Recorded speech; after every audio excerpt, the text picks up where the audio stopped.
And on January 3rd, 1933, the third Katie face and veil materialized and was photographed. Victor, one of the mediums, had earlier given a report on the coming Katie King materialization phenomena, based, he claimed, on what he had seen clairvoyantly at the sittings. These predictions were now fulfilled, as had happened with earlier materializations. On April 2, 1933, the Mary Lodge script was given, and it read in part.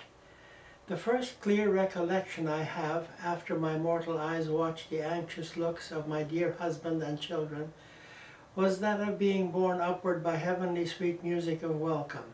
And when the last song died away, I felt myself being placed upon a soft, downy couch of flowers and carried into a white temple.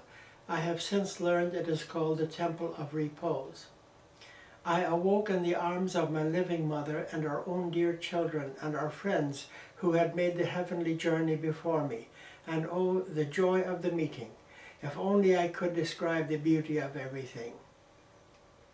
After a little, a lady came to us, all in white, and said, "All is ready." And then our mother told me that we would proceed to the Temple of Prayer. We then marched in a procession, I walking by the side of our noble son. We passed through beautiful gardens and groves and beautiful fringed walls entwined with lovely snow-white lilies. Then we came to an arch of white glittering stone, pure as crystal, and in letters of gold written across it were the words, "In this land there is no death." Then on April 9, 1933, a supernormal pencil sketch was done by the hand of the entranced automatist Mary Marshall, in complete darkness, a drawing which depicted Christ forgiving a kneeling woman. This sketch was pronounced by artists to be nothing short of a miracle. It had the inscription, "Lead kindly light." Then on April 23, 1933, the Katie King shell materialized and was photographed. It was apparently lifeless and said to be the shell or form used to make Katie and Lucy visible in our world. Later the group was informed that it had been produced by William Crookes and other discarnate scientists. Victor was absent when the materialization of the shell appeared. Victor's predictions were borne out. The face showed no sign of life and personality. The features were in line with the pre-vision picture. There was the whiteness of hair and the veil up around the face. During the sitting on May 17, 1933, came the last of the scripts of the 1931 to 1933 series.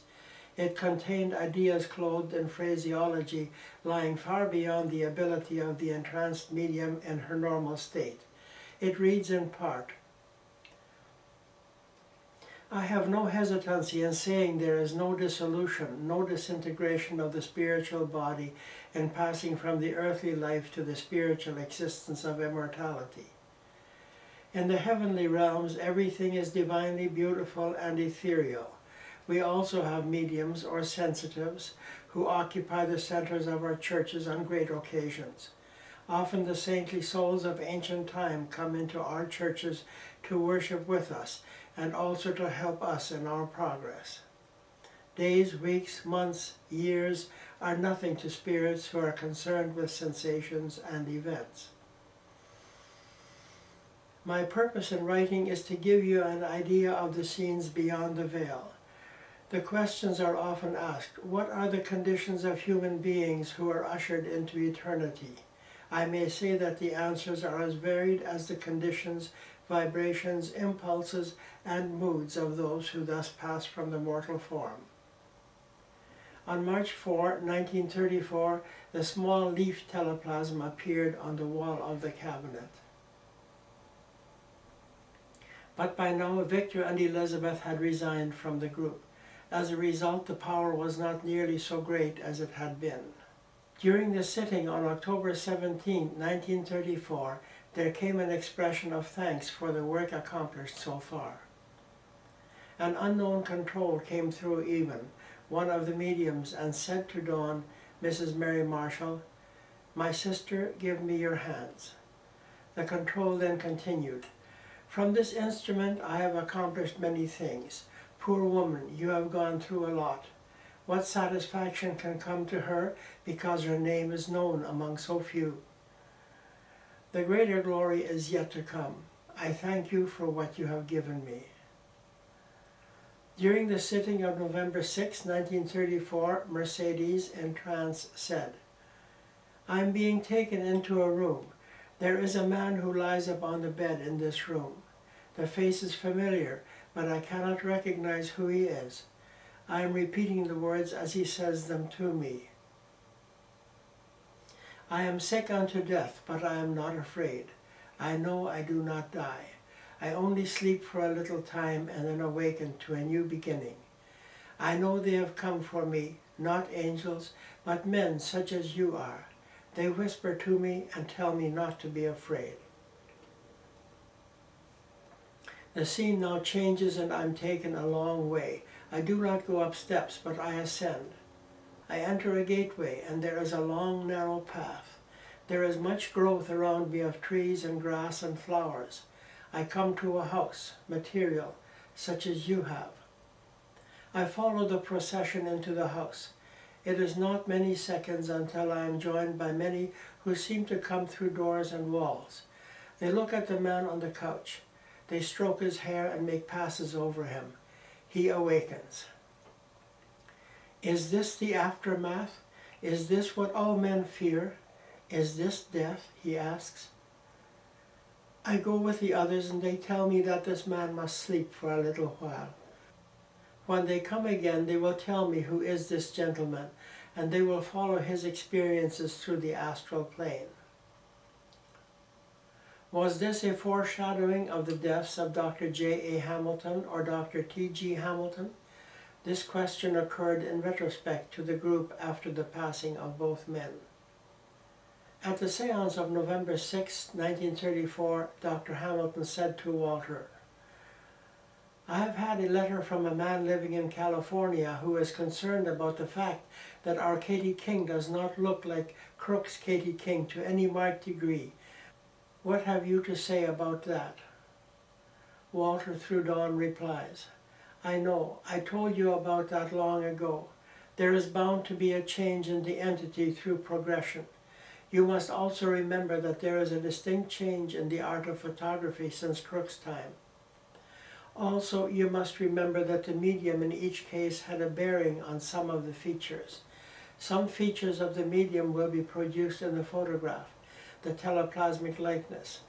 This may seem strange to you, but it is true. The face takes its form from the personality of the medium as well as from the personality of the control. Walter further made it clear that the same entity, Katie King, was back of both materializations. He then spoke with great feeling of the faithfulness of his sitters. He also stated that they, on the other side, can get plenty of mental mediums, more than they want sometimes, but that physical mediums are much rarer. He said that in many cases mental work is highly desirable, but that it cannot be used to prove conclusively, in his opinion, the reality of survival. He holds that the physical is the only means by which the public generally can be convinced. Then he admits that not all of those on his side agree with him in this. Before the seance of December 9, 1934, Lillian Hamilton had found that the seance room door had been left slightly open after the last sitting. She had told no one. It was a firm rule that the door must be locked between sittings. Somehow this had not been done. The controls were apparently aware of this. Margaret Hamilton had by now been married and was living in Ontario. In late 1934, in a letter from Lillian to Margaret, she said, At Daddy's office this Saturday afternoon, helping him to get some mail off on psychics. A letter to Miss Walker, one to Cook, one to Fodor on our last cross experiment. You must not worry too much, but Daddy is not well again.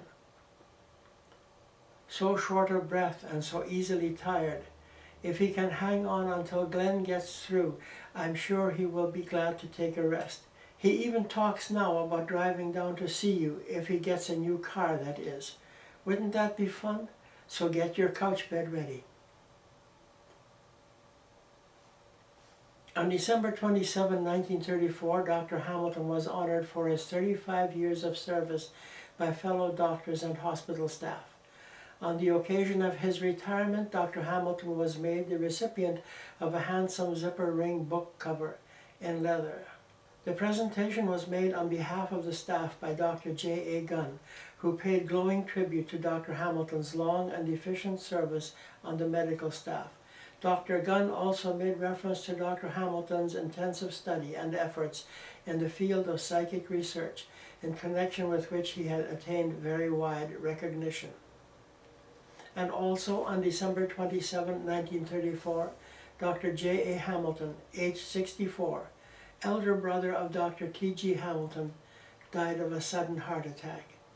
It was noted that he died on a sudden summons, and at the moment of his passing, after an unsuccessful bout with constriction of the heart, from which he had suffered often of late, he whispered almost at the moment of passing, and with a smile of relief, "The last."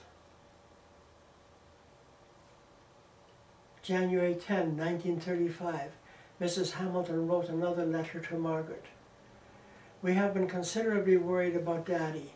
He has the flu with some lung congestion, but Dr. Moorhead, whom Glenn sent to attend him, assures me that he is coming along nicely and will soon be out of the woods. We discovered today that he has asthma, not heart trouble.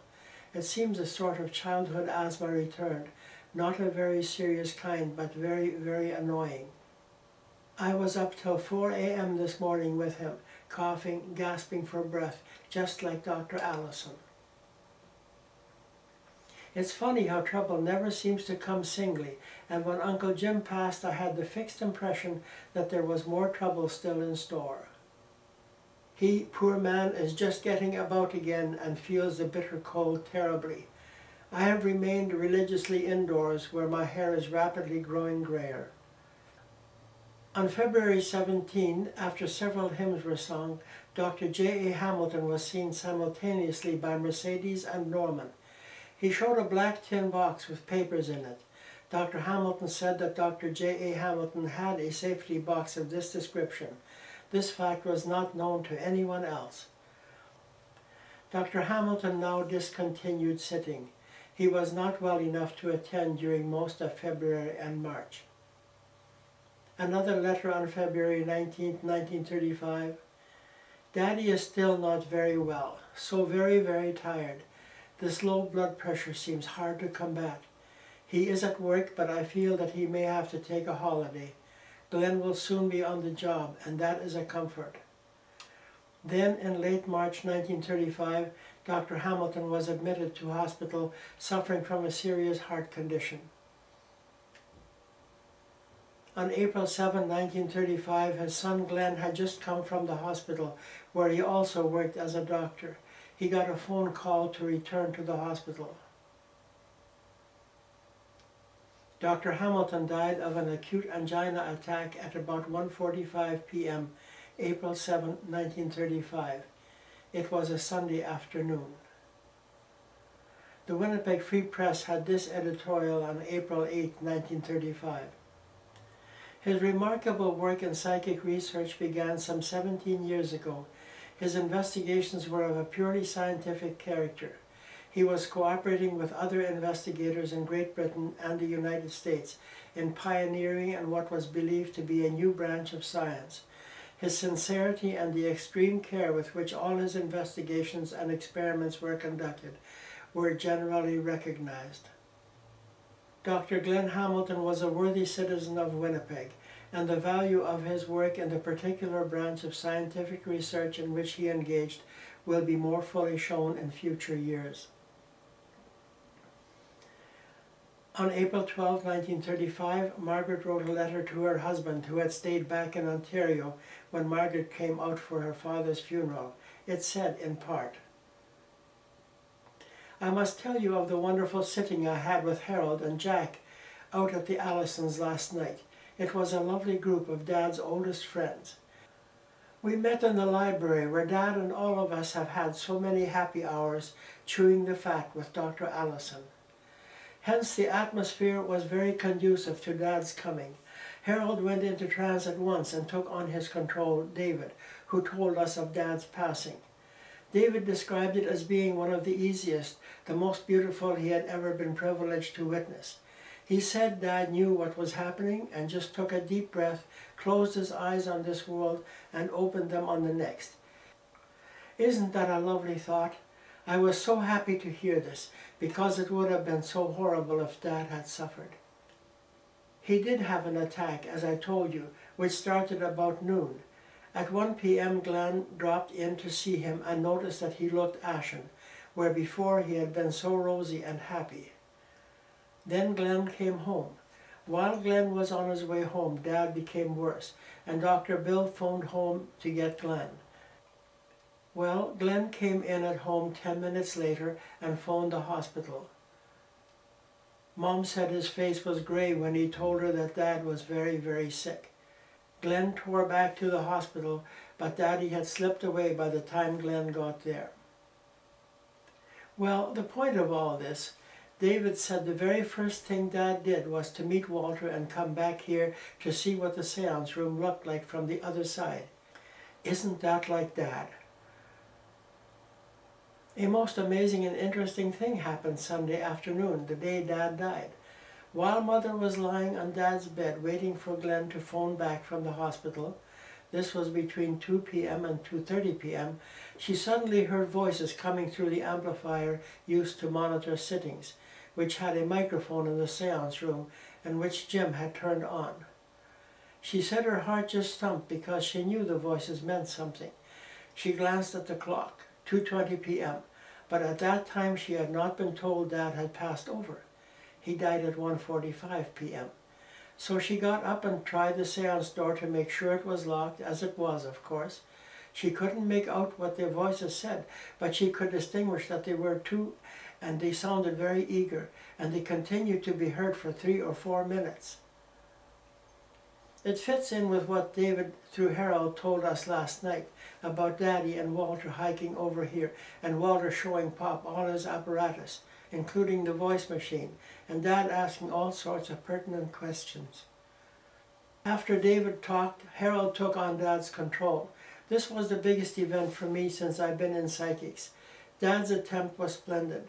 He found it difficult and the medium stuttered a great deal, but the first thing he succeeded in saying was, "I was proud of you all." So I told him we did it for him, and that we couldn't have let him down by showing grief which truly we did not feel, and that we were so proud of him. Then, when he became fatigued from this new effort of controlling, he said, "I'd better go, I'm tired now." But he pulled me to him and did something that quite clinched it for me, a little gesture that was characteristic of Dad. He pulled my head towards his with his right hand and kissed me on the cheek, tears streaming down the medium's face. That way of greeting or saying goodbye was the way Dad always did. He saw Dad then go into the corner of the room and look at the books, and then stand with a book in his hand, turning the pages and beaming at us all with a merry twinkle in his eyes. Harold said he looked as clear to him as he ever did in life. He had on his dark gray suit with things sticking out of the pockets, and he looked so rested and happy, and Harold said his face was radiant. Later, as the sitting progressed, Dad was joined by Uncle Jim and Arthur, and the three of them stood in the corner behind me for over half an hour. There is a great deal to do here. I'll be more than busy for my time here. Our biggest test, and one which only Mother and I can do, is to get through a whole gripful of notes which Dad had been working on for the book, and compile them and arrange them for the book. It's a tremendous job and our greatest responsibility.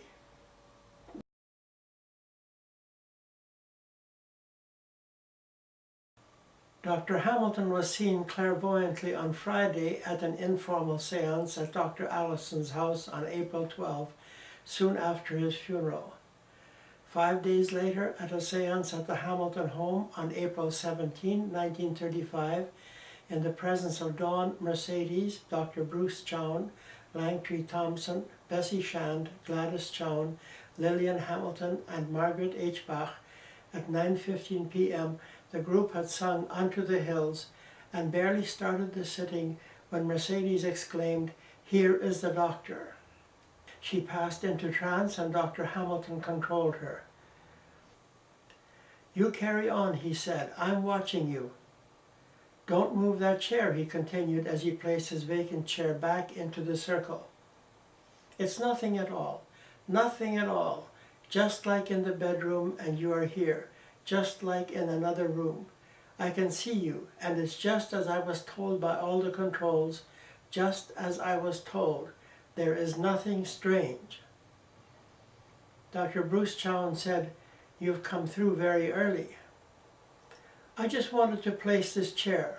I won't take any energy to make myself known individually. I just say to all of you that I'm here. Ewan isn't here, is he?" "No," Dr. Chown replied. "He had an important engagement for tonight, but he'll be here next time." "I understand, but just don't let him go. Just go on, sing." The group sang "Lead Kindly Light" for Dr. J.A. Hamilton, who had died about 4 months previously. Mercedes, now out of trance, said, "I can see Dr. Jim here, along with 2 other men. I don't know them. To my knowledge, I have never seen them before." "Dr. Jim is standing right in front of Dawn, with these men on either side. They seem to be looking at the top of the cabinet. You may receive instructions to alter the cabinet." Dr. J.A. Hamilton seems to be working along with these men. One of these I seem to have seen before. He looks like Sir William Crookes. Dr. J.A. Hamilton looks around at every one of us. May 15, 1935, Dr. Hamilton came by and the seance work continued with several new sitters because most of the old ones had left. Mrs. Elizabeth Poole had stopped attending 2 years earlier for health reasons. She died a few months after Dr. Hamilton's death. Lillian Hamilton records the circumstances in a letter to Margaret on July 5, 1935. "Dear little Mrs. Poole died last night at 8:30 p.m., undressing to go to bed. Fell forward and she was gone. Gone into that other world she has seen so long and into which she opened the door in a way that no one else has done. Her visions of our dear Stevie being absolutely unique in all the long history of psychical research. Not long ago, Stevenson said how warm her welcome would be and that he would be there to greet her, and I verily believe his promises will be kept. I'm so glad I had that little visit with her last Tuesday. I told you in my last, I think, that she had come in and stayed to tea. Dr. Allison is taking the service tomorrow at 3:30 p.m. Already the Tribune has rung me up to find out a little about her work with Daddy. Allison is going to say that her name will go down in history, and I'm sure it will. I'm going over in a few minutes to get a wreath for her, and I will order a little one for you. I know you would want to do that for your second mother, for there is no doubt she loved you well and long. If she asked me once after you the other day, she asked at least 10 times, 'Well, how is Margaret?' She has gone home, hasn't she?" There were many more seances, and some materializations were photographed by Dr. Bruce Chown, who took over the technical aspects of the work. Dr. Hamilton had been preparing to write a book on the work of his group, and he left a basic outline and some notes he had prepared. Now Lillian and Jim Hamilton undertook to finish the book and prepare it for publication. They found a publisher, the Macmillan Company of Canada Limited, and economic conditions being what they were during the latter part of the Great Depression and the beginning of the war years, they were delighted to find a man, a Mr. J.G. Cross, who had made a lot of money in mining and who was willing to underwrite the publication of the book. On September 27, 1935, Lillian wrote to Marjorie, who had moved to Ontario with her new husband. "What do you think happened last night at the sitting? Patience Worth was brought by Daddy. Through Harold, they were over for a special sitting. I verily believe it was she and no other. He saw them come in together through the door. Let me describe her as he saw her.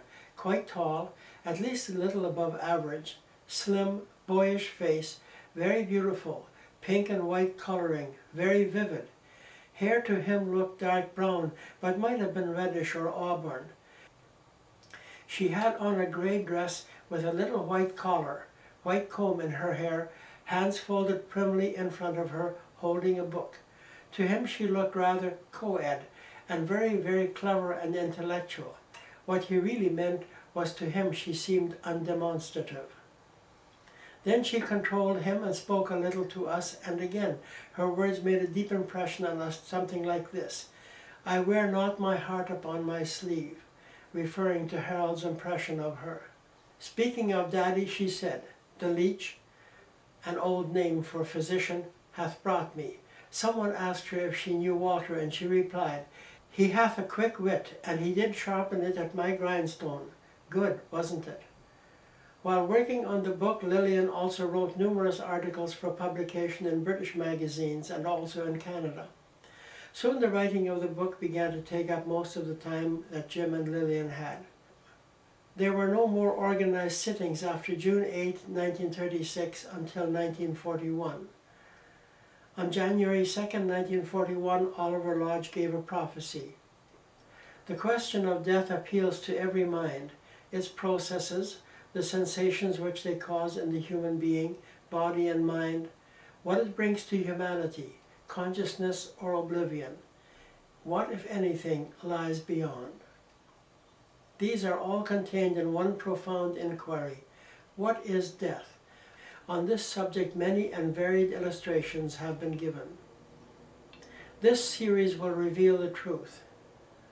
Lodge quotes from Tennyson's poem The Ring. "The veil is rending. The voices of the day are heard across the voices of the dark." Mercedes Susan Marshall, one of their great auxiliary mediums, died in January 1941 following a stroke. In 1942 the book came out. It was entitled Intention and Survival. A long labor had been completed. Soon after the book was published in September 1943, Dr. Hamilton began a series of messages written automatically through Dawn. "I wish to tell you, Lillian, about the awakening of our dear friend Mercedes. She awoke amid a garden of flowers. Lucy bends over her and she arises strong and feeling perfectly well. A misty substance which enveloped her became evolved into a fleecy robe, and her features are shining and beautiful." Lucy was the main control of Mercedes during the Hamilton teleplasmic experiments from 1928 to 1934. Life is the law of nature, and the going out of the individual is under the operation of this vast, beneficent law, and is wholly natural. Soon another message. "Hello, Lillian. You will be interested in knowing about some of the friends I am working with. Some of them I know, and some I have just met in the course of my work. I have met John King, Robert Louis Stevenson, and W.T. Stead. I have been with Schwenk Notzing. He helped us with the teleplasms when I was with you. I have met Oliver Lodge, Mary Lodge, John Buchan. I have seen Myers and Flammarion. I have seen J.A. Balfour, A.C. Doyle, William Barrett, Kipling, William Crookes, and many others who have forgotten their names." October 1943. "Hello, Lillian. Here I am again with more writings. I am pleased to have Dawn help me get this to you. Help her all you can. The other day I asked my teacher to show me the archives of those who lived out here and who had recorded their observations, if such existed. He took me to a large library. I caught my breath in wonder at the vast amount of books. There were millions of them, and the strangest thing was that they were all arranged so that you could see any volume you wanted to see.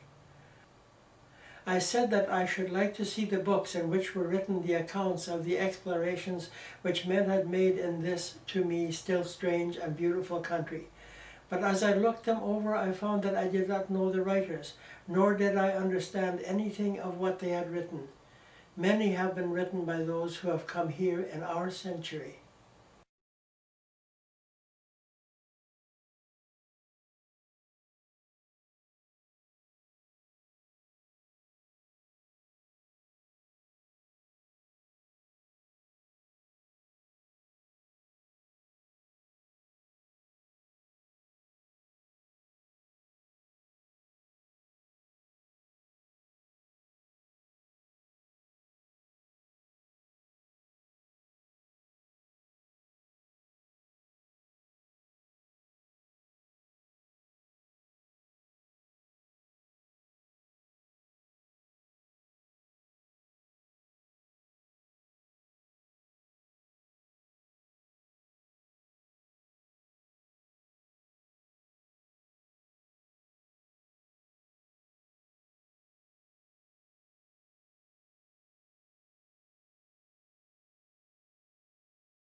January 1944.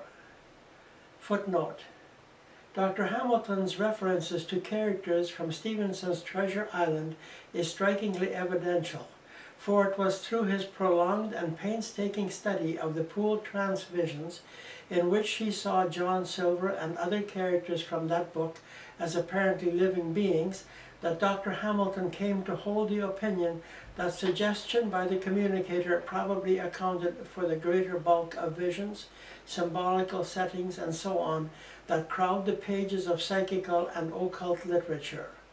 He believed that this imagination of the living dead, backed by a strong will, produced many of the puzzling phenomena in this area of mental activity.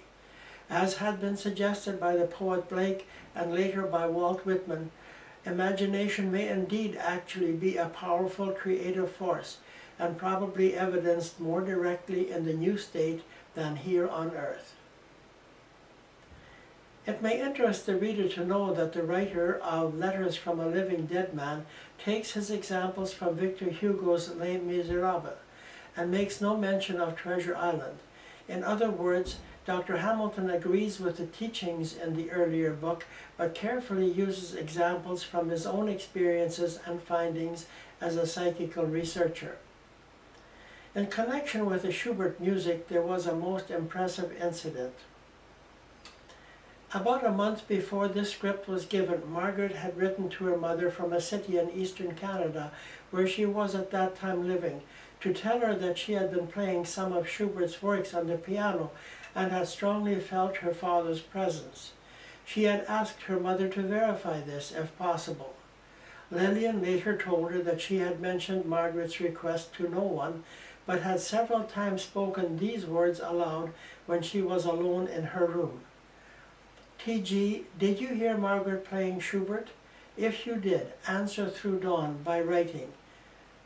Nearly 4 weeks later, the answer came exactly as given above. Dr. Hamilton also wrote some words of caution. I should be sorry if the writings I have made should cause foolish and unthinking people to go spirit hunting, inviting into their human sphere irresponsible and often lying elemental spirits. Tell them not to do it. Most spirit communications, even when genuine, have little value for the reason that they are nearly always colored by the mind of the person through whom they pass. You know how, while I was on earth, I investigated spiritualism as I investigated many other things, always looking for the truth which was behind them. And I am now more convinced than ever that only by scientific investigation can we find the truth. I may not write again for a long while, as I am going into the war zone. I will tell you something of this later. But as long as I can get Dawn to write with me, I shall write as often as I can. I have so many things to tell you so that you can tell others. But the language of the earth cannot describe the unearthly. And even with the help of Dawn, I am not able to describe the real beauty that is here. When we behold these beautiful things, we are never the same again. And then, Dawn is tired. She is asleep. It will do her good. Goodbye for a little while.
The work did not finish with Dr. Hamilton's death. He had expected to do so much more when death came knocking. It appears that there was much heart disease in the Hamilton family, and most of the Hamilton boys died quite young. During the latter part of the 30s, there were more seances with Lillian and with Dr. Bruce Chown in charge of the photography, and some notable pictures of ectoplasm were produced. These are included in chapter 28 at the very end of these videos. Lillian continued with organizing and identifying many more writings from the notes, and she continued with this through Margaret's divorce from Bach, and she was planning to visit with Margaret in Ontario when she died in 1956. She also contributed articles to psychic magazines and other publications. Margaret moved to Winnipeg and wrote a book of her own entitled Is Survival a Fact? She continued the work by herself. There were no more sittings as far as the notes go in the little seance room upstairs. During her last years in the house, just before she moved into an apartment, Margaret took up residence in the upper story of the old house, while the ground floor became various kinds of business premises. The notes appear to indicate that Margaret used the former seance room as a bedroom. Her brother Glenn continued to practice medicine in Winnipeg until his death, and her brother James lived on the east coast of Canada until his own death. Besides acting as an adjudicator at the Winnipeg Music Festival, as well as numerous out-of-province music festivals, and teaching students from the Mennonite Brethren Bible College and others, Margaret also wrote numerous articles during the latter years and was planning and made several starts on another book, this one with a provisional title, If These Walls Could Speak. There is no indication in the notes that she got very far with this book beyond an outline of topics and some pages of text for the beginning of the book. Her brothers, Glenn and James, predeceased her. Margaret died in 1986. She and her brothers and parents and the rest of her family are buried in the Elmwood Cemetery in Winnipeg, Manitoba, just a little more than a stone's throw from where the old 185 still looks out over Old Kelvin Street, now renamed Henderson Highway. These videos are intended for people who are interested in what happened in the Hamilton Circle. I did not pick the most interesting segments of the notes. During the Stevenson presentations, I began at the beginning and went along until I thought that sufficient seances had been presented to give the general feel for the work. Not only was there much more material, but it got increasingly complex in its images and writings. Then I did the same for Livingston and the rest of the purported communicators. There is a great deal more detail in the notes. The chronological notes should be read for an in-depth approach to the entire files. This requires the reading of about 4,000 pages of script. In chapter 28, I have simply run a video gallery of all the photos taken by the Hamiltons during the years when they had their cameras operating. Dr. Hamilton was always working to improve the photography in the seance room, and he was still at work on this when he died. His latest innovation he never got to try out himself.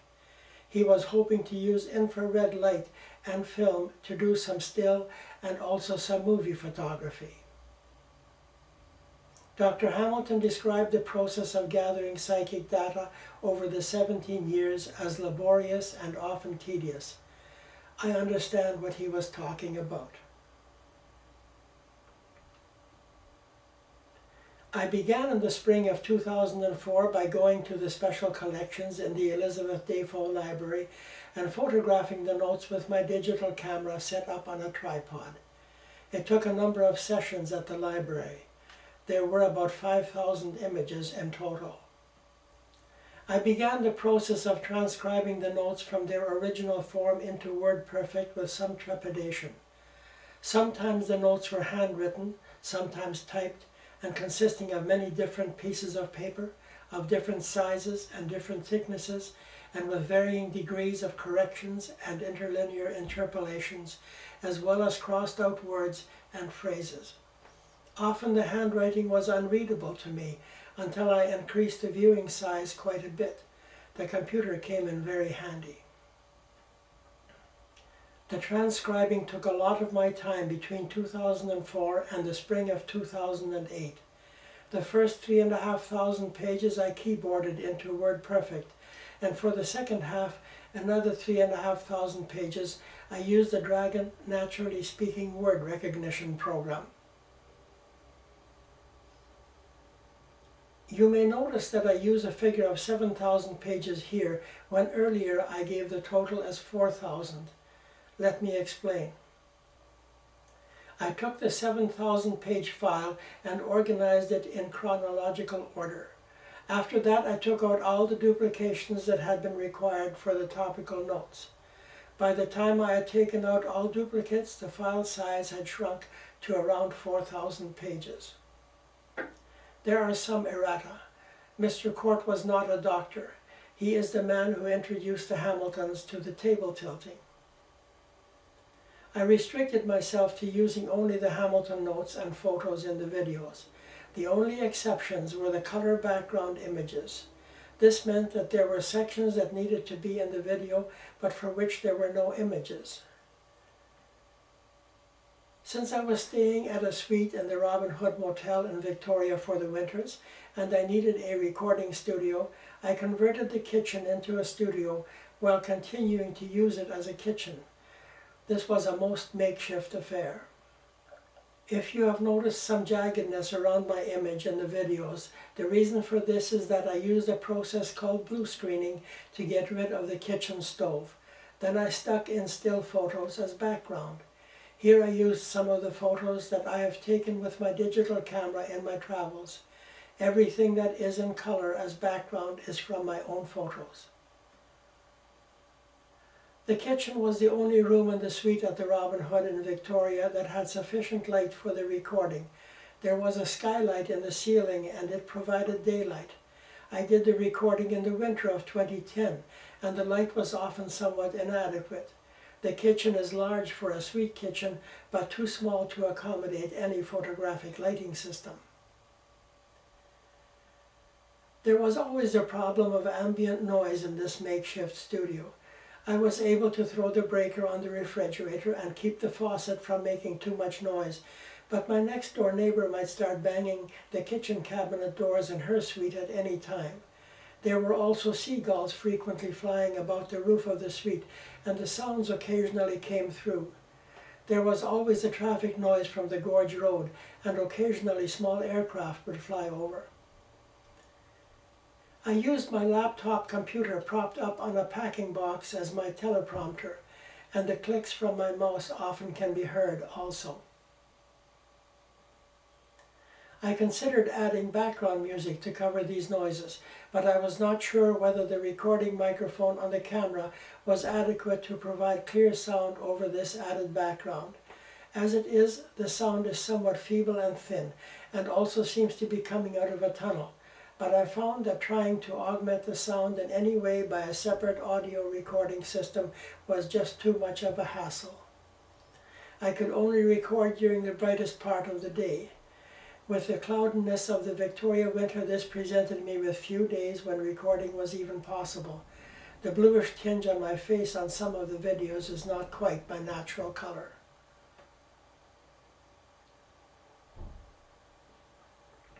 The photos were in the form of smaller photos pasted to the note papers. I did use some croppings from the Hamilton University files, but for the final chronological gallery in chapter 28, I used only the smaller photos because they had the Hamiltons' own dates clearly marked on them. This meant that I had to enlarge them well beyond what would give a clear image on the television screen. I used the original Hamilton words wherever possible. Some of the photos at the beginning of the videos were not taken at the time indicated by the chronology. I needed some photos to avoid looking at myself exclusively, so I placed representative photos from the Hamilton collection on dates different from the dates on which they were taken. From about July 1923, when the photography in Dr. Hamilton's seance room began, the photos are generally affixed at the points in time at which they were taken. And many of the Hamilton's thoughts could not be represented pictorially, in spite of the fact that Dr. Hamilton clearly was an excellent amateur photographer. It is even surprising to see how few family and friend photos were included in the notes. This was probably intentional. I am most grateful to Dr. Shelley Sweeney and Brett Lougheed at the University Library Special Collections for their kind and invaluable assistance in providing high-resolution digital copies of the Hamilton photos for my use. I am also grateful for permission granted to photograph the Hamilton note collection. Without this generous help, it would have been impossible for me to attempt the transcription. It goes without saying that I hope that these videos have been of assistance to you in understanding the Hamilton work and appreciating its importance for humanity. It is my earnest wish that my own efforts have been of some assistance to those great souls who expended so much spiritual energy to accomplish communication between those still in this vale of tears and those who have gone on before us to the higher planes, and who toiled, as Myers so accurately and succinctly put it in one of his earliest writings, in the interests of humanity.